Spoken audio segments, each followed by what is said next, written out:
안녕하십니까. 혼란한 정치 시사 이슈를 술술 풀어보는 송국근 혼술 6월 19일 금요일에 인사드립니다. 이재명이 어제 유럽 장기간 출장 갔다가 귀국했죠. 그리고 오늘 무슨 유럽 G7 정상회의 순방 결과 브리핑 이런 것을 해서 자화자찬을 또 늘어놨습니다. 엄청난 성과를 거두고 온 것처럼 이런저런 이야기들을 늘어났는데 기자들은 그것보다는 이번에 외국에 가서 자화자찬하는 그런 내용보다는 사실상 실제로 국빈 방문 가고 다자회의 가는데 무슨 큰 성과가 있겠습니까? 이제 그런 내용보다는 기자들이 관심을 갖는 것은 이재명이 없을 때 국내에서 일어났던 일들, 선관위 부실 사태, 그리고 이재명의 지지율 폭락, 그리고 정청래가 공항에 마중을 가느니 안 가느니 하는 그런 내용들이 오히려 기자들의 더 관심이었죠. 국민 관심도 그렇습니다. 자, 일단 선관위 관련해서는 어떤 실질적인 이 특검이나 이런 대응책보다는 또 개헌 타령을 했습니다. 네, 그 부분은 별 의미가 크지 않기 때문에 나중에 따로 이제 설명을 드리는 시간을 갖기로 하고, 일단 지금 이재명이 답변을 한 것 중에서 주목되는 것이 두 가지죠. 지금 여러분들도 많이 궁금해하실 텐데, 하나는 이재명 지지율 떨어지는 데 대해서 이재명 본인은 뭐라고 생각을 할까? 이거 굉장히 이게 왜 중요한가 하면은 본인이 왜 지지율이 추락하고 있는 것을 제대로 정확히 알아야지 다시 어떤 처방전을 내놓든지 하겠죠. 진단을 제대로 해야지 제대로 된 처방전에 넣었는데, 이거 완전히 민주당 탓을 했습니다. 정청래 탓을 했습니다. 그리고 정청래가 공항에 오니 많이 한 거, 이것도 또 뜬구름 잡는 이야기, 본인 여사와는 상관없다는 듯이 그런 식으로 또 얼버무리는 장면이 있었는데, 자, 일단 본인의 지지율 하락에 대해서 최근에 지지율이 부정평가가 긍정평가를 앞서가는 그런 데드크로스도 막 나타나고, ARS 조사뿐이 아니고 전화면접 조사에서도 9%, 7% 막 지지율 막 떨어지죠. 자, 그런 게 대해서 지난번에 순방 기간에 유럽의 한 나라에서, 어떤 나라에서인지 모르겠지만 여기 저기 많이 다녔기 때문에 자기 지지율이 떨어진 걸 가지고 유럽에서 SNS까지 막 날렸죠. 국민 여러분 죄송합니다. 냉정한 국민의 평가를 겸허히 받아들이겠다. 무슨 더 낮은 자세로 어쩌고 이렇게 했는데, 죄송하다 이렇게 했는데, 자, 뭘 죄송하다는 걸까? 오늘 어문이 좀 풀렸습니다. 뭐냐 하면은 정당, 그러니까 여당에서, 좌파 진영 안에서, 정치권에서 이렇게 싸움을 해서 지지율이 떨어지는데 그걸 제대로 관리를 못해서 죄송하다는 그런 의미였습니다. 본인이 잘못해서 지지율이 떨어진 게 아니고 정청래하고 또 안에서 친명, 비명, 친청 이렇게 싸우는, 그리고 특히 정청래 때문에 지지율이 떨어진다는 취지로 이야기를 했습니다. 책임을 넘기는 것이죠. 이렇게 이야기합니다. 6.3 지방선거를 기점으로 전후를 나눠본다면은 저는 변한 게 없고 국정은 변한 게 없다. 끊임없이 노력하고 있고 작으나마 성과들이 있다. 자, 지방선거 기점 전후를 나눠보면은 지방선거 전이나 후나 자기는 변한 게 하나도 없다. 국정 운영 그대로 잘하고 있다. 끊임없이 노력하고 있고 국정의 성과들도 있었다. 그런데 지지율이 왜 떨어지죠? 본인의 지지율, 민주당 지지율 말고 본인 지지율을 물어본 거죠. 그런데 이렇게 이야기합니다. 지지율 하락은 냉정한 현실이다. 결론적으로 무한 책임을 져야 한다. 원인을 제거하기 위해 애써야 한다. 결론적으로 자기가 무한 책임을 지는데 자기 지지율 떨어지니까는. 그런데 원인을 제거해야 되는데 그걸 원인이 뭐라고 판단을 할까요? 이재명은 이렇게 이야기합니다.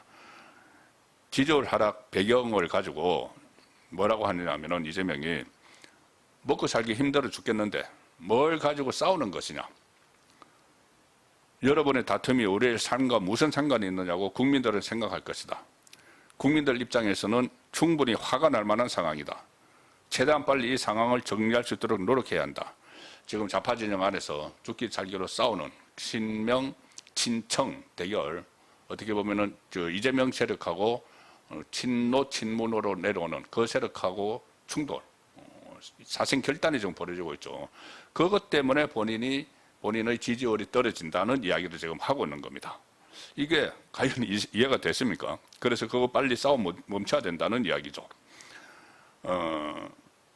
민주당 내의 경쟁과 갈등에 대해서 한마디 꼭 하고 싶다. 원수 싸우듯이 하지 마시라. 이렇게 이야기를 했습니다. 오늘. 아니, 이 좌파 안에서 이렇게 당권 싸움이 벌어진 것이 뭐 그전에 막 탐색전이 있었지만 본격적으로 시작된 것이 바로 이재명의 기자회견이죠. 6월 8일 날 기자회견 하면서 노골적으로 당권 경쟁에 개입을 했죠. 어떻게 개입을 했느냐 하면은 이겨야 될 선거에서 졌다. 이런 식으로 정청래의 선거 패배 책임론을 막 제기를 했습니다. 그리고 그렇지 정청래가 거기 발끈해서 그 다음날 뭐 공항에 갔네, 안 갔네, 못 갔네, 막 그런 이야기가 나왔죠. 그 다음에 뭐 정권은 짧다 해서 탄핵을 시사하고 그 정청래를 화를 돋운 게 이재명이죠. 그리고 그 기자회견에서 정청래 책임론을 제기하고 한편으로는 친명 김민석을 막 띄웠습니다. 김민석이 지난 1년 동안 역대 가장 훌륭한 내각 그 업적을 남겼다. 그리고 그 김민석은 이제 다른 역할을 맡기기 위해서 교체를 하는 것이다. 그러니까 한마디로 당대표로 투입하기 위해서다. 그러니까 정청래가 가만히 있을 수가 있습니까? 거기서부터 막 촉발이 돼서 좌파 전쟁이 막 일어났죠. 이재명 없는 사이에. 그런데 마치 원수 싸우듯이 하지 마시라. 본인이 원수 싸우듯이 하도록 분위기를 조성하고 떠났죠. 그리고 자기 지지율 하락 배경이 좌파 안에서 싸우기 때문에 그렇다는 건데, 아니, 그 원인은 그 여론조사 기관에서 다 나옵니다. 여론조사 그걸 하면서 지지율 떨어지는 이유가 다 나옵니다. 일단 가장 높은 게 그 투표 부실 관리 뿐이 아니고 거기에 대해서 이 특검 수사나 이렇게 제대로 된 지시를 하지 않고 지금 어떻게 보면 뭉개버리려고 하는 그런 상황. 오늘도 특검 이야기 이런 것보다는 그 개헌 타령, 그 헌법 개정을 해서 선관위도 뭐 헌법기관에서 빼서 조사를 받도록 해야 된다. 그거 전에 일단 실태 파악을 하고 조사를 하고 수사를 먼저 해야 되는 거죠. 그건 나중에 하더라도. 자, 그래서 이렇게 일종의 물타기를 하는 그 상황에 2030을 중심으로 붕괴를 하는 것이 이재명 지지율을 떨어뜨리는 겁니다. 그리고 본인이 죄를 없애버리려고 공소 취소, 특검 발의하고 이걸 다시 그때 기자회견에서도 잘못된 건 고쳐야 된다 이러면서 계속 밀어붙일 것 같은 밀어붙이라는 이런 뭐 지침을 당해 내리는 그런 모습들. 부동산 문제 그렇게 지금 전세 대란, 집값 폭등이 되고 있는데 수도권에서 본인이 뭐 구두 개입을 해서 부동산은 꾹꾹 눌러놔서 이 값이 많이 안 올랐다.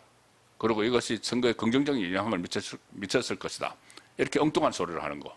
그리고 고환율, 고물가 이런 것들이 전부 다 작용을 해서 이재명의 지지율이 본인의 지지율이 떨어진 건데 이걸 자기는 잘하고 성과도 얻었는데 이 정청래하고 이 좌파 진영 안에서 내전이 일어나서 그렇다. 본인은 마치 거기서 뚝 떨어져 있는 것처럼 본인이 불을 먼저 질렀죠. 기자회견 하면서. 그러니 오늘 또 이것도 뭐 성과를 브리핑한다고 자아자찬 막 했는데 그리고 또 그 과정에서 본인 국민들이 전혀 납득하지 못하는 그런 생각을 갖고 있다는 것이 또 드러났습니다. 출국장에 정청래가 나오지 않는 데 대해서 그 질문이 나오니까 이재명이 이렇게 이야기합니다.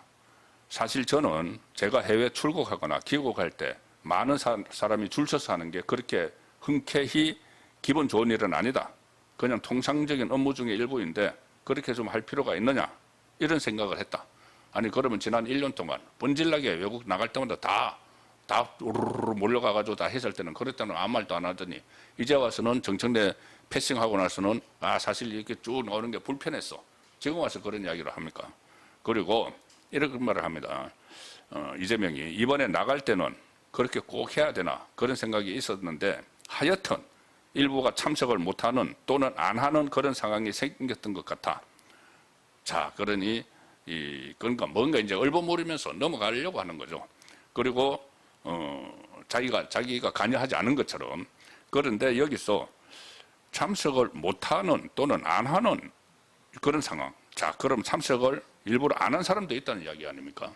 제가 처음에 이 정청래 패싱됐을 때 정청래가 안 갔을 가능성도 있다고 말씀을 드렸죠.